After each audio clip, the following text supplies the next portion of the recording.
እንዴት ነህ? እሱ ሰላም ነው። አማን ነው። እንዴት ነው? ጥያቄ ነበረኝ። እሺ፣ ጥያቄ ምንድን ነው? ሶስት ጥያቄ ነው ያለኝ። ጥያቄ ምንድን ነው? በመጀመሪያ ስለ ሰው ልጅ አፈጣጠር ቁርአን ምን አይነት አስተምሮ አለው? ለምሳሌ እኔ ክርስቲያን ነኝ። በመጽሐፍ ቅዱስ ላይ ኦሪት ዘፍጥረት ምዕራፍ 2 ከቁጥር 7 ላይ የሰው ልጅ ከአፈር እንደተፈጠረ የህይወትን እስትንፋስ በአፍንጫው እፍ እንደተባለበት ይናገራል። በቁርአን የሰው ልጅ እንዴት ነው የተፈጠረው የሚለው አንደኛው። ሁለተኛው ደግሞ ስለ አልመሲህ ኢሳ ስለ ኢየሱስ ክርስቶስ እንዴት ነው ወደዚህ ምድር የመጣው የሚለውን ሶስተኛ በመጨረሻ ደግሞ ኢየሱስ ክርስቶስ እኛ እንደ ክርስትና እንደሞተ እንደተነሳ እናምናለን እና ይሄስ እንዴት ነው የሚታየው? መልካም። የሰው ልጅ አፈጣጠር ወይንም የሰዎች አፈጣጠር ከአዳም እንጀምር። የአዳም አፈጣጠር እንዴት ነው ከተባለ አንደኛ ከአፈር ነው የተፈጠረው። አላህ ስብሐነሁ ወተዓላ ኸለቀሁ ሚን ቱራቢን ይላል፣ ከአፈርን ፈጠርኩት ይላል።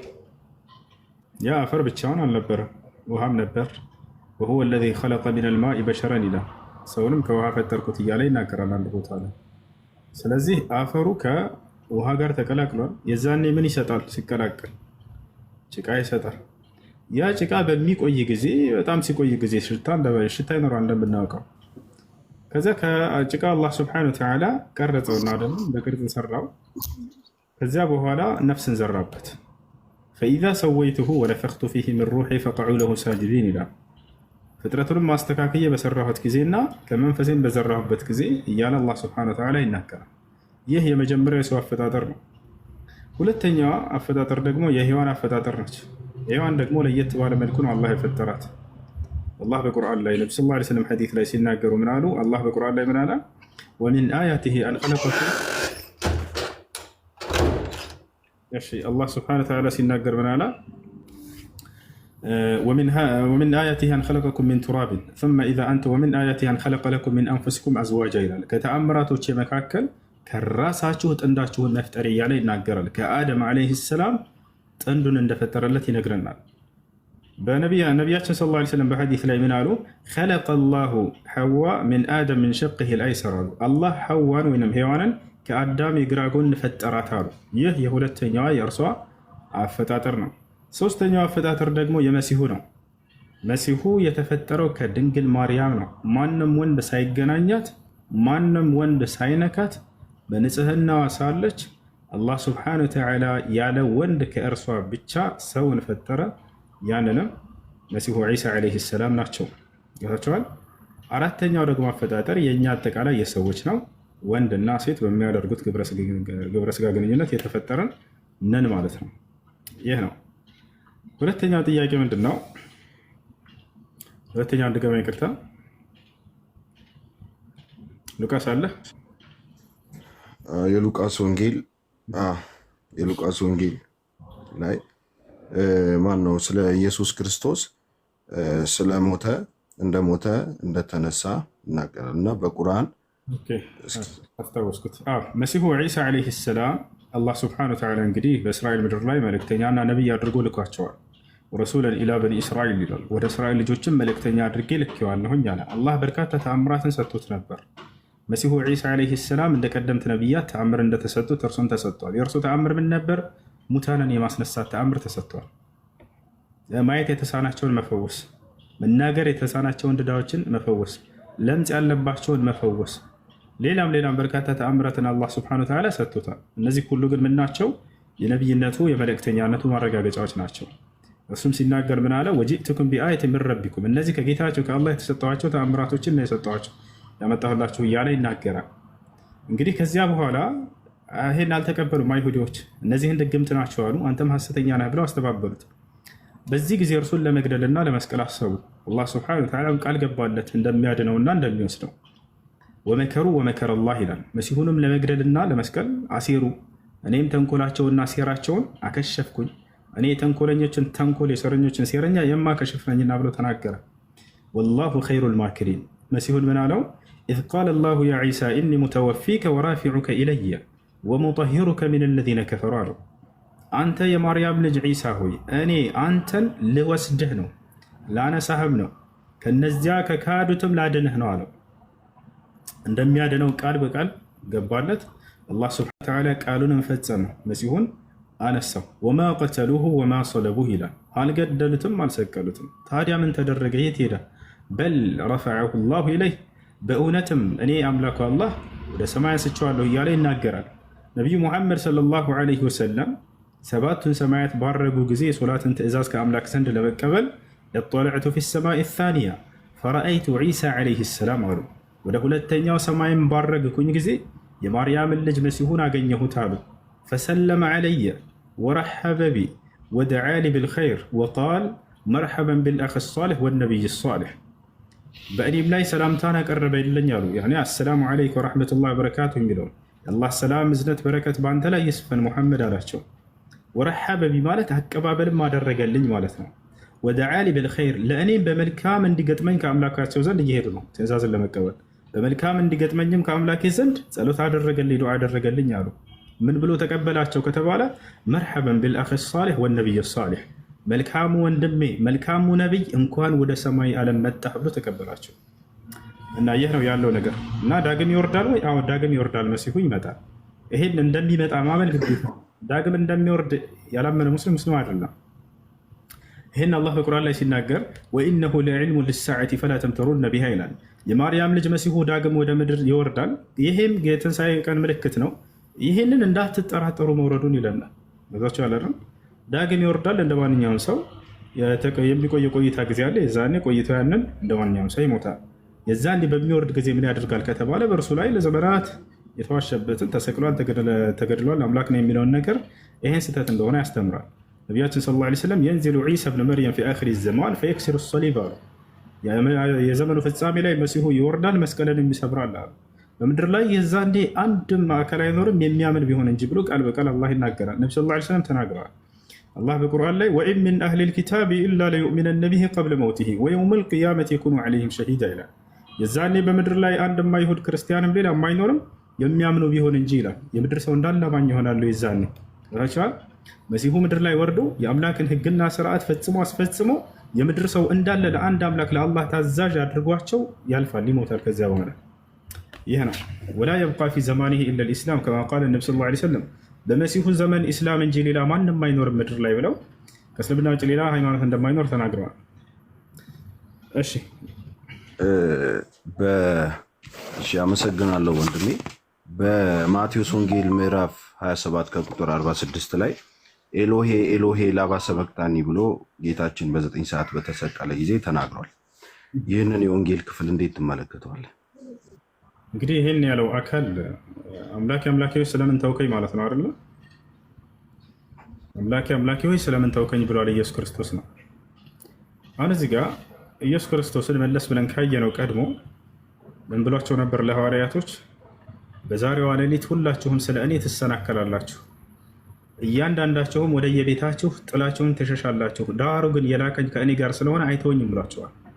አይተወኝም ብሎ መሲሁ ተናግሮ መጀመሪያ ላይ ከመሰቀሉ ከሚባለው በፊት እንደገና ተሰቅሎ ለምን ተውከኝ ብሎ መናገሩ የሚጋጭ ነገር ነው። እንደማይተወው ቃል ገብቷል፣ ተናግሯል። አይተወኝም ብሏል። እዚህ ጋር እንደተተወል ስለምን ተውከኝ አምላክ እያለ እየተናገረ ነው። ያ አካል እሱ እንዳልሆነ ነው የሚያሳየው። ሂደን መዝሙር ላይ እንየው። ይሄ ቃል የተነገረው መጀመሪያ በመዝሙር ላይ ነው እንደምታውቀው። እዛ ሂደን ይህ ስለ ኢየሱስ ነው ከተባለ እርሱን እንደማይወክል በደንብ አድርገን ማየት እንችላለን። እንመልከተው። መዝሙር ላይ ሂደን እንየው አንድ ጊዜ። ኤሎሄ ኤሎሄ ለማ ሰበቅተኒ፣ አምላኬ አምላኬ ስለምን ተወከኝ። በአረበኛው ላይ ኢላሂ ኢላሂ ሊማዛ ተረክተኒ ይላል። አምላኬ አምላኬ ስለምን ተወከኝ ይላል። እንመልከተው። ኢላሂ ኢላሂ ሊማዛ ተረክተኒ። መዝሙር 22 ከ1 ጀምሮ እናንብበው።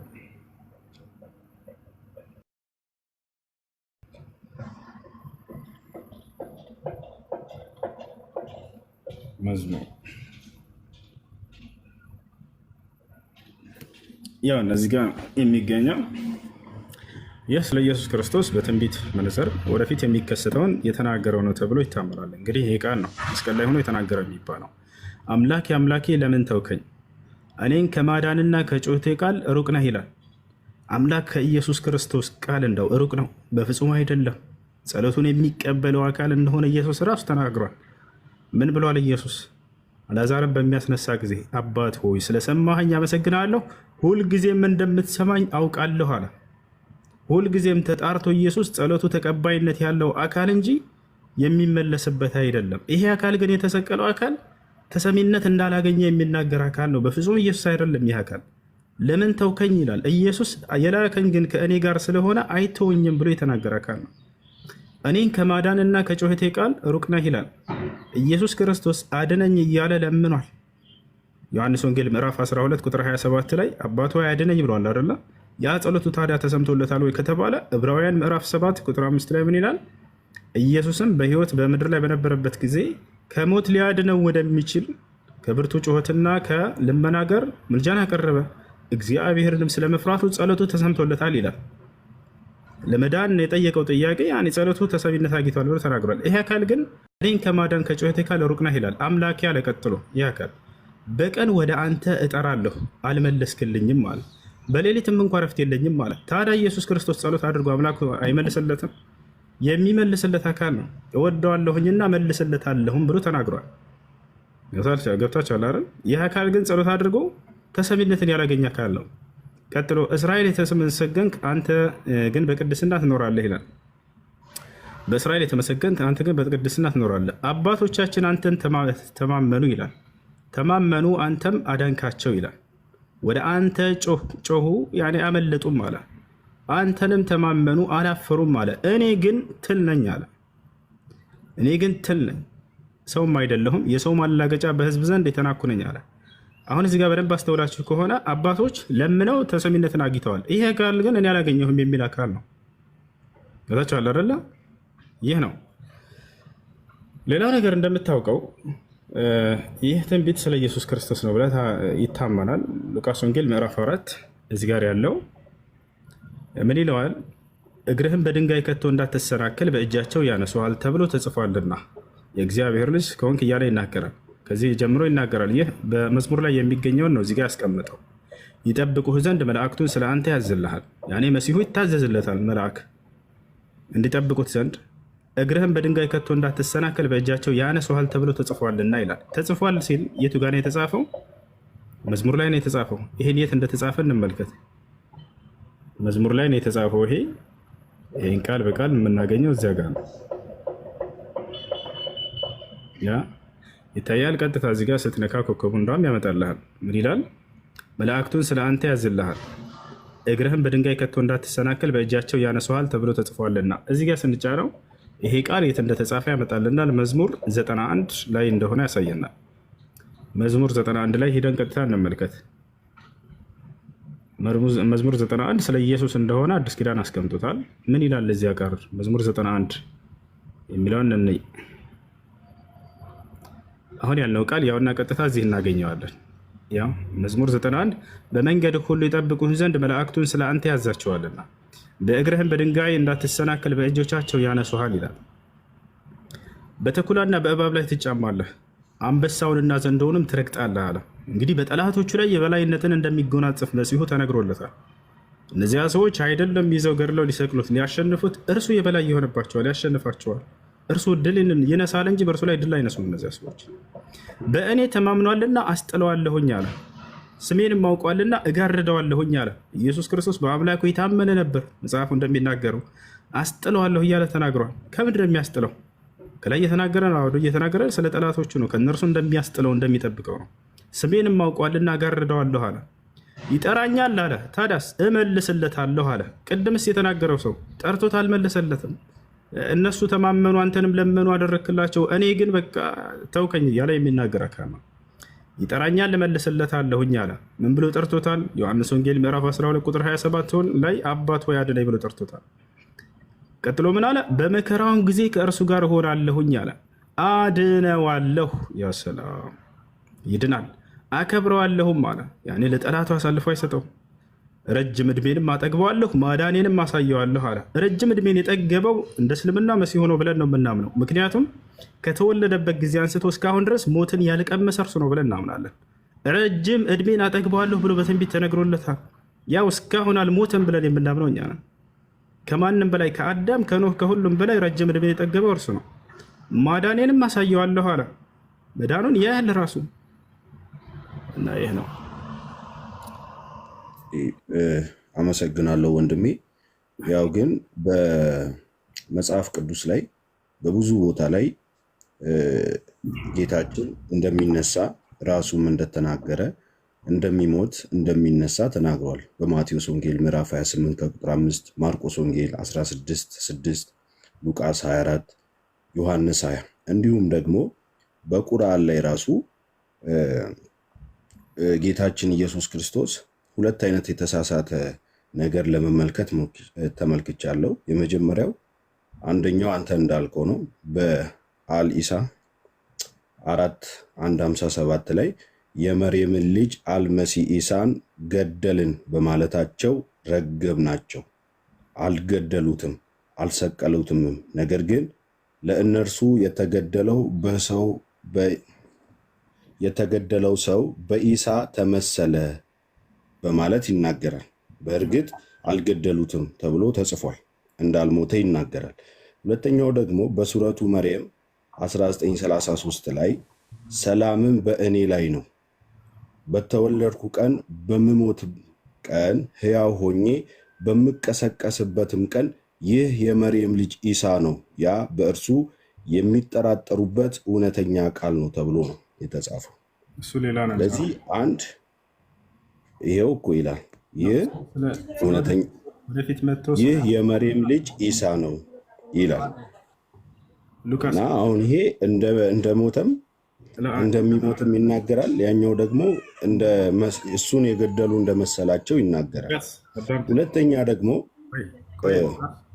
ይሰማል። አሁን ሱራ መርየም ላይ የጠቀስከው እንደሞተ ሳይሆን ወደፊት እንደሚሞት ነው የሚያሳየው።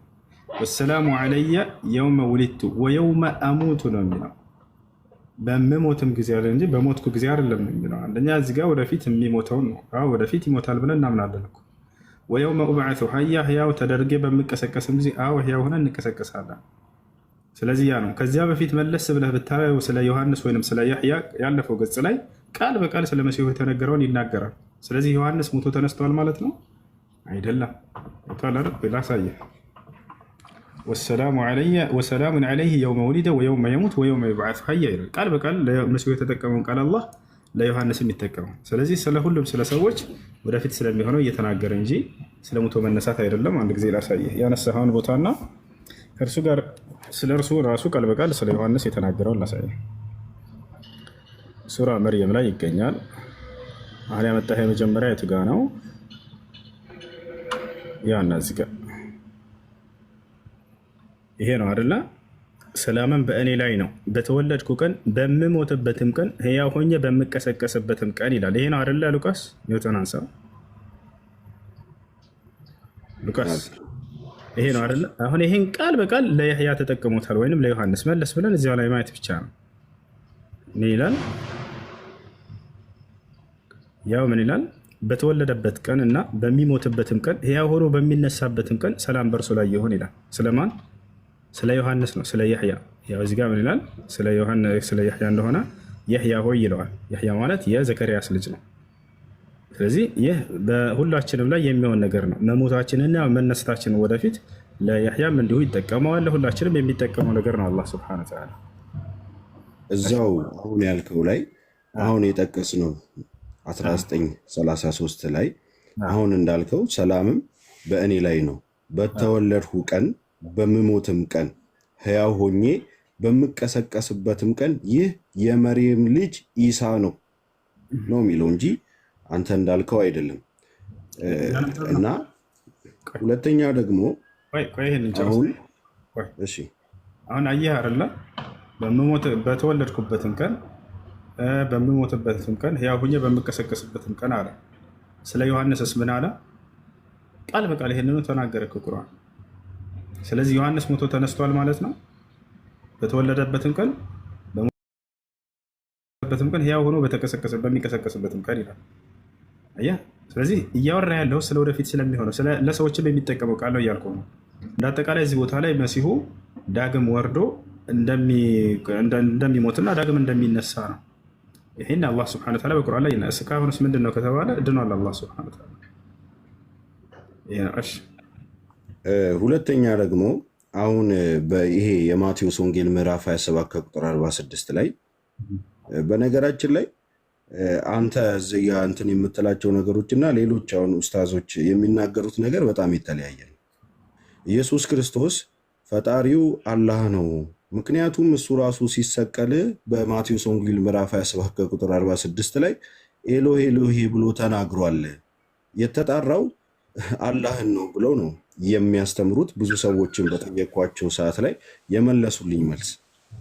አሁን እዚህ ጋር ደግሞ አንተ እንደዚህ የሚል መልስ ነው የተናገርከው። ሁለተኛ ደግሞ ኢየሱስ ክርስቶስ ሲጀመር በመጀመሪያ ደረጃ ላይ እንኳን ስለ ሞቱና ስለ ትንሣኤው አይደለም ስለ አፈጣጠሩ ራሱ ቁርአን ወይም ደግሞ ኢየሱስ ክርስቶስ ወደዚህ ዓለም ስለ አፈጣጠሩ እንኳን በትክክል አይናገርም።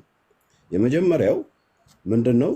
በሱረቱ አልኒሳ ላይ 4:171 ላይ የመርየም ልጅ አልመሲ ኢሳ የአላህ መልእክተኛ ወደ መርየም የጣላት ቃሉም ከእርሱ የሆነ መንፈስም ብቻ ነው ይላል። አንድ ሁለተኛ ደግሞ ሱረቱ መርየም 19:21-22 ነፋባትም መንፈስ ቅዱስ በማርያም አደረ፣ ወዲያውም አረገዘችው፣ እንኳም እርሷም በሆዷ ይዛው ወደ ሩቅ ስፍራ ገለል አለች ይላል። ሀቄ ነው። ዝም ያልኩት ልጆች ዝም በሉ ማለት ልጁ ትንሽ ጸባይ ስላለው ጠይቆ የሚያዳምጥ አይነት ልጅ ነው። የተሳሳተውን ቀስ ብዬ አርመዋለሁ እንጂ እንደዚህ ማጨናነቁ ጥሩ አይደለም ብዬ ነው። ሀቄ ነው። ጠይቅ ጨርስና እንዳለ ኢምራን 3:59 ላይ አላህ ዘንድ የኢሳ ምሳሌ እንደ አዳም ቢጤ ነው፣ ከአፈር ፈጠረው፣ ከዚያም ለእርሱ ሰው ሁን አለው፣ ሆነም ይላል ሱረቱ አልኢምራን 3:59 ላይ። ይሄ ምንድን ነው የሚያሳየው? በአንድ ቦታ ላይ በመንፈስ ቅዱስ ተጸነሰ ሲል፣ በሌላ ቦታ ላይ ደግሞ እንደ አዳም ከጭቃ ፈጠር ነው የሚል ጥቅሶችን እናያለን። የጠቀስኩልህ ጥቅስ ይህንን ስለሚያስረዳህ ማለት ነው። ስላስረዳሁን እንደሱ አይደለም ከጭቃ ፈጠርኩት እያለ አይደለም መሲሁን። አሁን እዚህ ጋር መሲሁንና አዳምን የሚያመሳስላቸው አፈጣጠር ስላለ እሱን እየጠቀሰልህ ነው። ምን በሚለው ከተባለ በቃልና በመንፈስ በሚለው ይመሳሰላሉ። የተገኙበት ምንጭ ምንድን ነው ከተባለ መሲሁ የተገኘው እንደኔ እንዳንተ እንደ ማንኛችንም ከሴት ልጅ ማህፀን ነው። ይህን ሁላችንም እናውቀው ነው። ከድንግል ማርያም ማህፀን ነው። አዳም እስከ ምንድን ነው? ከአፈር ነው የተገኘው፣ ከአፈር ወይም ከጭቃ።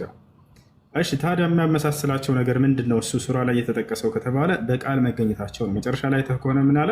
ኸለቀሁ ሚን ቱራቢን ثم قال له كن فيكون አለ። ሁን አለውም ወዲያውም ሆነ ይለናል። ገብቶሃል አይደለ? ስለዚህ ሁለታቸው በቃልና በመንፈስ ነው የተገኙት። በቃልና በመንፈስ ነው። አዳም በመንፈስ እንደተገኘም የተናገረበትን ቅድም ስነግረህ ነበር፣ ላሳየህ እችላለሁ። አዳምን በመንፈስ ነው፣ መሲሁን በመንፈስ ነው። አዳምን በቃል ነው፣ መሲሁን በቃል ነው። ይህንን ብታሳየኝ አሁን ያልከው ከይቅርታ ጋር ችግር የለውም። ፈኢዛ ሰወይቱሁ ወነፈኽቱ ፊህ ሚን ሩሒ ፈቀዑ ለሁ ሳጅዲን ይላል። ከመንፈሴም በዘራሁበት ጊዜ እያለ አላህ ሱብሓነሁ ወተዓላ ይናገራል። ከመንፈሴ ብሎ ቃል በቃል ጠቅሶለታል አዳም። ምዕራፍ 15 ቁርአን ይዘሃል ወይንስ ላሳየህ? ኦኬ ቁርአን 15 ቁጥር 29 ላይ ፍጥረቱን ባስተካከልኩትና በውስጡም ከመንፈሴ በነፋሁበት ወይም በዘራሁበት ጊዜ ይላል።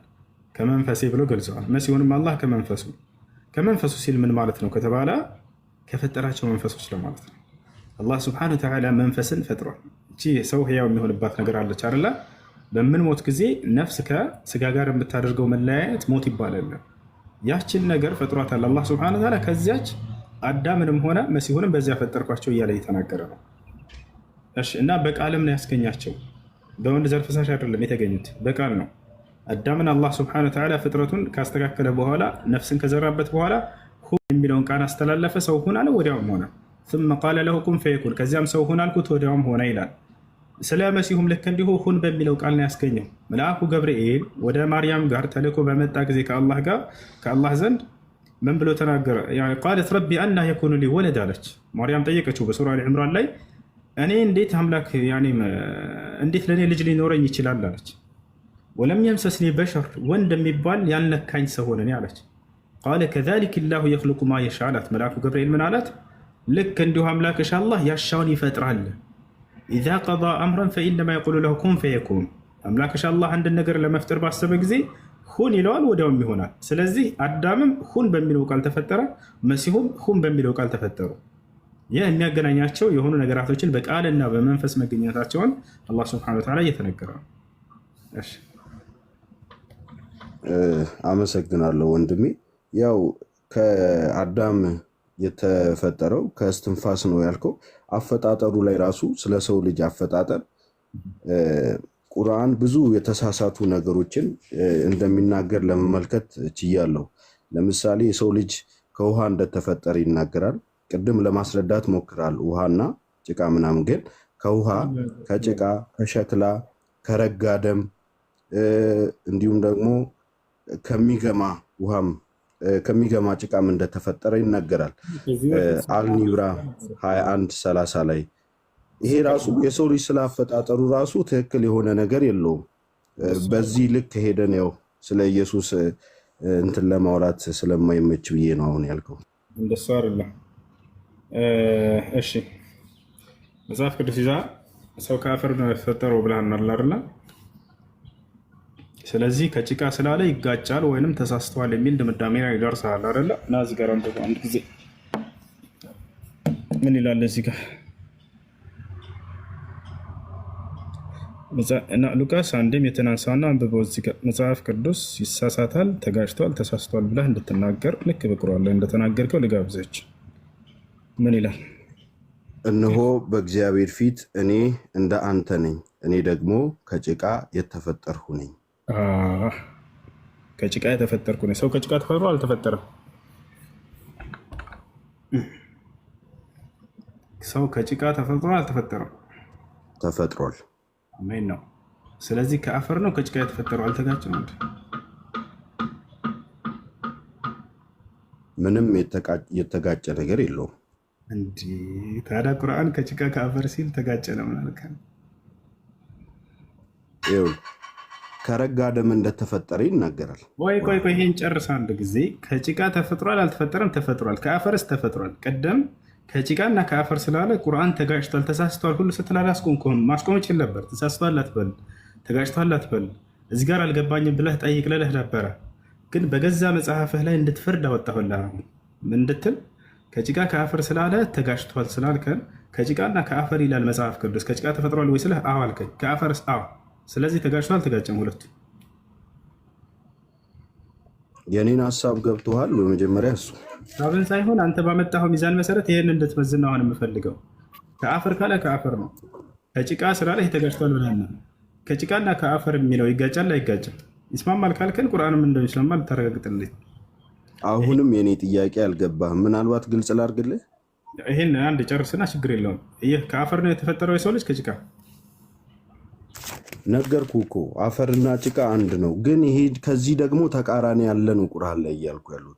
ከአፈርና ከጭቃ ብቻ ሳይሆን እያልኩ ያለሁት ሌላም ነገር ነው እያለ ያለው ነው እያልኩ ያለሁት። ወንድሜ ሁለቱን አነሳህና ይጋጫል ወደሚለው ድምዳሜ ሄደሃል። ሀሳብህን አትቀይር። አላስጨረስክኝም እኮ ትክክል ነው ያልከው፣ ግን አላስጨረስክኝም። ከአፈር ብሎ ከጭቃ ስላለ ይጋጫል አይጋጭም? ይሄ ይጋጭም አይጋጭም? እንዴት? አንድ ስለሆነ ጭቃ አንድ አይደለም። አፈር ሌላ ነው፣ ጭቃ ሌላ ነው። ጭቃ የሚሆነው አፈር ነው። ጭቃ እንዴት ሊፈጠር ቻለ? ከአፈር ውሃ ተጨምሮ አይደለም? ትክክል። አሜን ነው። ስለዚህ ከውሃ ከአፈር ከጭቃ ቢል ስለ አዳም ተሳስቷል አልተሳስተም? አምላክ አሁንም አስጨርሰኝ ወንድሜ። ከአፈርና ከጭቃ ብቻ አይልም ቁርአን ነው እያልኩ ያለሁት እኮ። መጣሁልህ፣ ውሃንም ጨመርኩልህ፣ አሳመንኩህ እኮ። ውሃን ራሱ ከውሃ ቢል ቁርአን ላይ አይጋጭም። ቅድም ምን አልከን? ከውሃ ይላል አንድ ቦታ ላይ፣ አንድ ቦታ ላይ ከአፈር ከጭቃ ይላል። ይሄ ተጋጭቷል አልከን። አሁን እንደማይጋጭ አሁን ቆይ ሶስተኛ ጨመርኩልህ። ከውሃ ብልሃል አላልክ? አሁን ከውሃ ብልሃል። ጭቃ የሚፈጥረው ምንድነው? አፈር ውሃ ሲቀላቀልበት አይደለ? ሶስተኛ። ኦኬ አሁን ደግሞ ልጨምርልህ። ያ ጭቃ ለብዙ ቀን ከተተወ ይሸታል አይሸትም? ጭቃ ይገማል አይገማም? ይሸታል። አሜን ነው። ከዛ በኋላ ያ ጭቃ የሰው ቅርጽ ተሰርቶ ለብዙ ጊዜ በሚቆይ ጊዜ ልክ እንደሚቅለጨለጭ ሸክላ ይሆናል አይሆንም? ከተተው ከደረቀ ማለት ለምሳሌ ጀበና፣ ጋቻ፣ ጉልቻ ምናምን በምትሰራቸው ጊዜ ተሰርተው ሸክላ በሚቆዩ ጊዜ እንደ ሸክላ ይሆናሉ አይደል? እሺ ይሄ ነው። ይሄውን ግጭት አይደለም። አያቸው አሁን በራስ አመንኮላቸው ነው። ከአፈርም ነው ከጭቃም ነው ከውሃም ነው ከሸክላም ነው ከሚገማ ጭቃ ይሄን ሁሉ አሳመንኩ። ይሄ ነው አላህ እያለ ያለ የሰው ልጅ ስማኝ፣ እኔን ስማኝ። ኦኬ እሺ፣ እንደ እስልምና አላህ ጭቃን ካቦካ ከቆየ በኋላ ጭቃው ከገማ በኋላ ነው ማለት ነው ሰው ያደረገው፣ ወይም ደግሞ አንተ እንዳልከው እስትንፋሱን እፍ ያለበት ማለት ነው። ይሄ ነው ማለት ነው አስተምሮ። ጥሩ እሺ፣ እንዝለለው እንደዛ ከሆነ። ሁለተኛ ደግሞ እዚሁ ላይ እኔ አሁን እያልኩ ያለሁት ከጭቃ ብቻ ሳይሆን ከረጋ ደምም እንደፈጠረው ይናገራል። አልዓለቅ 96:2 ላይ ከረጋ ደም እንደተፈጠረ ይናገራል። ለዚህ ነው መጀመሪያ ላይ የሰው ልጅ አሁን ጭቃና ይኸውልህ፣ አሁን አፈርና ጭቃ እኮ አንድ የሆነ ነገር ነው፣ ግን የረጋ ደምና ጭቃ ደግሞ አንድ አይደለም። ይሄን ጨረስን፣ ችግር የለውም። አሁን ወደ ሁለተኛ ስንሄድ መጀመሪያ ላይ ይሄኛውን ግን አምነህበታል። መጀመሪያ አምነህበታል። ሰው የተፈጠረው ጭቃው ከገማ በኋላ ነው ማለት ነው። እንደ እስልምና አስተምሮ ወደ ሰውነት እንዲቀየር የተደረገው ማለት ነው። ቅድም አንተ ራሱ ጭቃ በሚታው ጊዜ ይገማል አልከን። አዎ ይሸታል። ጭቃ ምንድን ነው? አንተ ሻወር ባትወስድ ሳትወስድ ለብዙ ቀን ብትቆይ ትገማለህ አትገማ? ሻወር ሳይወስድ አንድ ሰው ከቆየ ትገማለህ አትገማ? ሉቃስ ሻወር ሳትወስድ ለብዙ ቀን ብትቆይ፣ የሰው ልጅ ባህሪ እኮ ነው ይሄ። ስድብ አይደለም ይሄ፣ ማነወር አይደለም። ገብቷችኋል? ያለ ማንነት ነው። ጭቃን ብንተወው ይሸታል አይሸትም? ይሸታል። አመንከ ይሄን አንተ ራሱ ገብቷል አይደለ? አሁን የረጋ ደም ወደሚለው ስንሄድ ጊዜ መጀመሪያ ላይ አይተህ ከሆነ ሰምተህ ከሆነ አስተውለህ ከሆነ ስለ ሰው አፈጣጠር ንገረኝ ስትለኝ ከአፈር ብዬ ለምንድን ነው ዝም ያደረኩት? ወደፊት የምጠይቃቸውን ስለማውቃቸው ነው። ቆይ አንዴ የሰው ልጆች የኛ አፈጣጠር ስንት? አራት አይነት። የአደምን አፈጣጠር ነገርኩ፣ የሔዋንን አፈጣጠር ነገርኩ፣ የመሲሁን አፈጣጠር፣ ከዚያ በአራተኛ ላይ የእኛን አፈጣጠር ነገርኩ።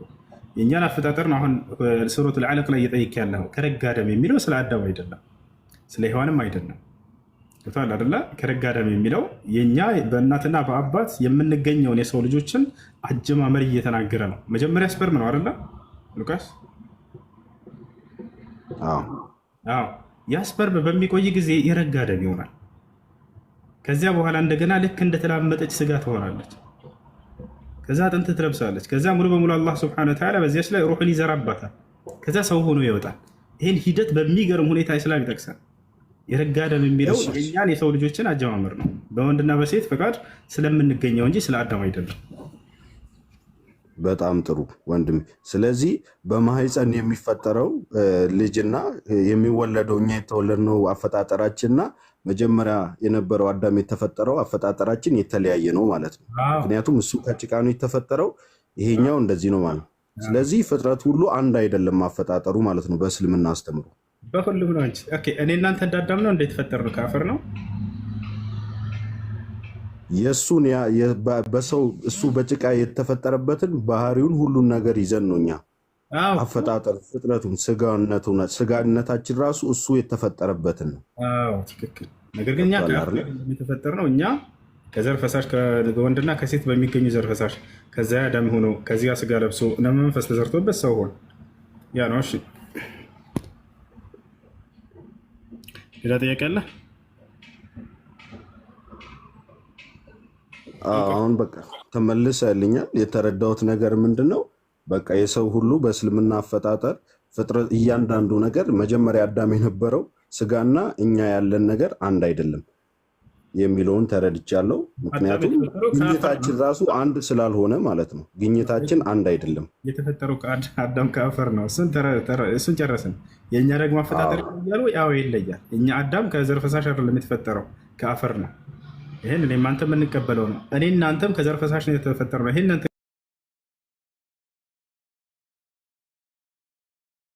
ትቀበላለህ አትቀበል ነው? እንደ ክርስትና አንተ ከአፈር የተፈጠርከው? አዎ እኛ ፍጥረት ሁሉ የተፈጠረው ከአፈር ነው። አንተ ከአፈር ነው የተፈጠረው። የአፈር ደግሞ ባህሪው ምንድነው? ይበሰብሳል። እንደሚበሰብስ እኛም ስንሞት እንበሰብሳለን። ወደሱ እንመጣለን። ከአፈር የተፈጠረው አዳም ብቻ ነው። ከዚያ በኋላ ያለውን ግን አላህ ልክ እንደ አዳም ወይንም እግዚአብሔር ልክ እንደ አዳም ከአፈር አይደለም ያበጃህ አንተ ነው። እናትና አባትህ ግንኙነት አድርገው ከዚያ በኋላ የተፈጠርከው በዘር ፈሳሽ ነው። ገብቶኛል። እሱን አይደለም እኮ እያልኩ ያለሁት እሱ ነው። እሺ የሚበሰብስ በዛ አሁን ለምሳሌ ልንገርህ የኔ ሀሳብ በጭቃ የሆነ ሸክላ ሰራ። በጭቃ የምሰራው ሸክላና ወይም ደግሞ ጀበና ልንለው እንችላለን። በሲሚንቶ የምሰራው አንድ አይደለም፣ ይለያያል። እሱ በጭቃ ከተፈጠረ ጀበናነቱ ጀበና ነው ስሙ ማለት ነው። ግን ያኛው በጭቃ ነው፣ ይሄኛው ደግሞ በሲሚንቶ ነው የተሰራው። የተለያየ ነገር ነው። ስለዚህ ፍጥረት ሁሉ በየጊዜው የተለያየ ነው ማለት ነው። ማለት በዛን ጊዜ የነበረውና አሁን ማለት ነው ጀበናነቱ ነው፣ ሰውነታችንን ነው እያልኩ ያለሁት እኔ። ገብቶሃል አይደለ? ከተረዳው። ስለዚህ ይሄ የተለያየ። ሁለተኛ ደግሞ ነገር እኮ እንደሚያነሳው ሉቃስ አዳምጠኛ አዳም የተፈጠረው ከአፈር ነው አይደለ? በዚህ ታምናለህ ሉቃስ? እንደ ክርስትና በአፈር ነው የተፈጠረው፣ እንደ እስልምና ግን በአፈር ብቻ አይደለም የሚለውን ተረድቻለሁ። እሺ ከጭቃ የተፈጠረው ማን ነው? ቅድም እንዳሳየው ከጭቃ ፈጠርከኝ ይላል።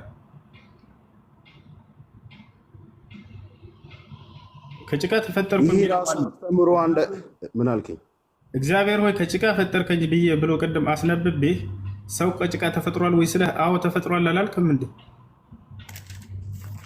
ትክክል። በጣም ጥሩ። ስለዚህ ጭቃ ምን ይሰጣል? ከምን ጋር ተቀላቅሎ ነው ጭቃ የመጣው ስልህ ከውሃ ጋር አልከናርን እንዴ?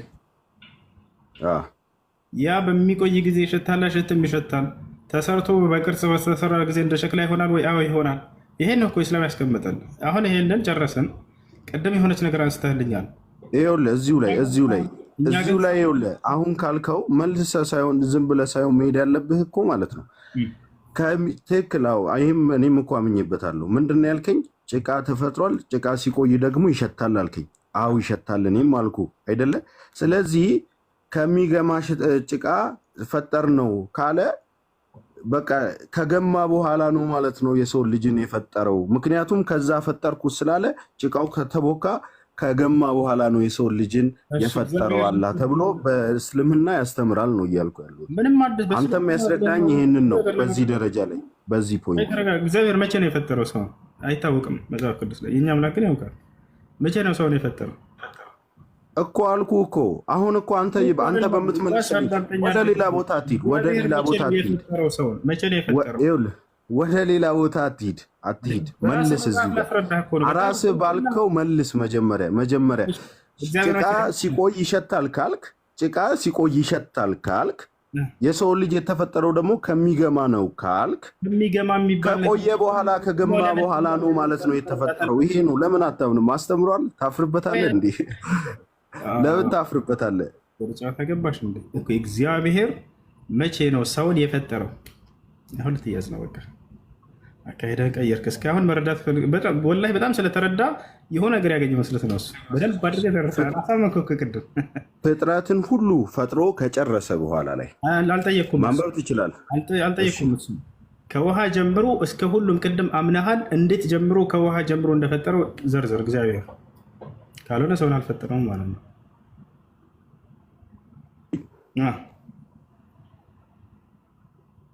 አሎ ይሰማል አይሰማም? እንዴት አድርጎ ፈጠረው ሰውን? እኔ እኮ እየጠየቅኩ ይህንን ጥያቄ ራሱ አንተን እና በዚህ ላይ የሚያስተምረው አስተምሮ የተሳሳተ ነው እያልኩ ነው እኮ ወንድሜ። ተመልሶልሻል። ግን አሁን እንዴት ነው የፈጠረው እግዚአብሔር ሰውን? መልስ። የተሳሳተ እያለ እንዴት ነው እግዚአብሔር የፈጠረው ሰውን? እሺ ዘፍጥረት ምዕራፍ 2 ከቁጥር 7 ላይ ያውጣና አንብብ። እንዴት እንደተፈጠረ ማስረጃ ስጠይቅህ ትነግረኛለህ። እንዴት ነው የፈጠረው ንገረኝና ከዛ እዚህ ቦታ ሂድ ትለኛለህ። ለማስረጃ እንሄዳለን። እንዴት ፈጠረው ሰውን እግዚአብሔር? እሺ ጠብቀኝ እና መልሱን መልስ። መጽሐፍ እንድታነባ አይደለም። አንተ መልስና ከዚያ በኋላ ማስረጃ ስጠይቅህ ትሰጠኛለህ። መቼ ጠየቅኩ? ሉቃስ አሎ ይሰማል? አቤት ምን አልከኝ? እንዴት ፈጠረው? ያፈጣጠሩን ሂደት ንገረን እስኪ። ከጭቃ ከአፈር የሚለውን አምነሃል። ደስ የሚለው እንዴት ፈጠረው? ይሄንን አለ መጽሐፍ የለም። ወፍ ካለ ሳዩ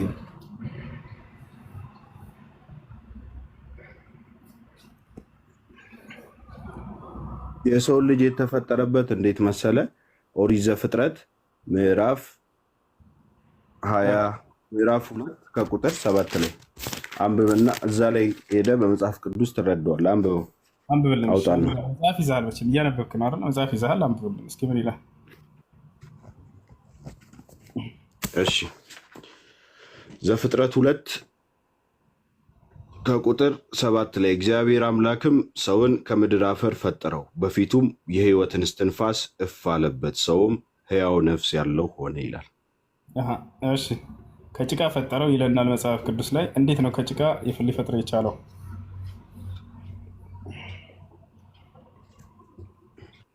ቅድም አምናሃል ከጭቃ እንደተፈጠረ ሰው። እንዴት ከጭቃ ሊፈጥር ይችላል? እንዴት ፈጠረው? በእጁ አበጃይቶ ነው የፈጠረው የሰው ልጅ። ጭቃ እንዴት ተፈጠረ? አፈር መቼም ዝም ብሎ ጭቃ አይፈጥርም። እንዴት ተፈጠረ? በውሃ ብለህ አምናሃል ቅድም። በውሃ የሚለው የቱ ጋር ነው? የጌታ ሰው ከምድር አፈር ነው እኮ ያልኩህ። ያነበብኩልን አላዳመጥከውም እንዴ? ዘፍጥረት 2 እግዚአብሔር አምላክም ሰውን ከምድር አፈር ፈጠረው ነው እያልኩ ያለሁት እኮ። በፊቱም የሕይወትን እስትንፋስ እፍ አለበት። ጭቃ እንዴት ሰጠ? ቅድም በውሃ ብለኸኛል። በውሃ የሚለውን አሳየኝ። ወጣ፣ ወላሂ በራሱ ጊዜ ወጣ። አያችሁ፣ ምክንያቱም በውሃ የሚል የለምና። ወፍ ከምን እንደፈጠረው እግዚአብሔር ሰው ልጅ አይታወቅም። ከአፈር ብሎ ሂሳብ የለው። ከአፈር ላይ ከጭቃ። እሺ ቅድም ከጭቃ ተፈጥሮታል? አዎ ፈጥሮታል። ስለዚህ ከጭቃ እንዴት ተፈጠረ ስለው ውሃ አለኝ። ኦኬ ውሃ የሚለው የቱ ጋር ነው? ውሃ የሚለው የቱ ጋር ነው? ይሄ አንድ ያክል የሚካበር ጥያቄ ሆኖ አይደለም የያዝኩህ። እንደይዘህ ስላስገደድከኝ አንተ በራስህ ጊዜ ሁሉ ደስ በሚል ሁኔታ እየተረዳ ነበር። መልሱን እንዳገኘ ሲያውቅ ጊዜ በቃ ተሳስተዋል የሚለውን ተናግሮ ለብሔር ብቻ። ኦኬ መጀመሪያ ያነሳት ነገር ነበረች። እኛ ግን የምንበሰብስ ፍጡር ነን ብሏል አይደለ? በዚያች ጉዳይ ላውራ ፈልጌ ነበር። ማውራት የሚፈልግ ክርስቲያን ካል መግባት ይችላል። ኢየሱስ ክርስቶስ ራሱ ፍጡር እንደሆነ እንድትረዱ በዚያው። ኢየሱስ ክርስቶስ ፍጡር ነው። መረዳት የሚፈልግ ክርስቲያን ካለ መግባት ይችላል። መግባት የሚፈልግ ክርስቲያን ላ ኢዛ ፊ መሲሕ ሙሕተረም ዩሪድ አን ዩናቅሸና ፊ ልዓቂደት ልመስሕያ ፈልመጃል መፍቱሕ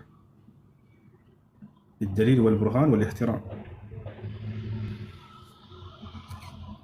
እሺ ጥያቄ ያለው መጠየቅ ይችላል።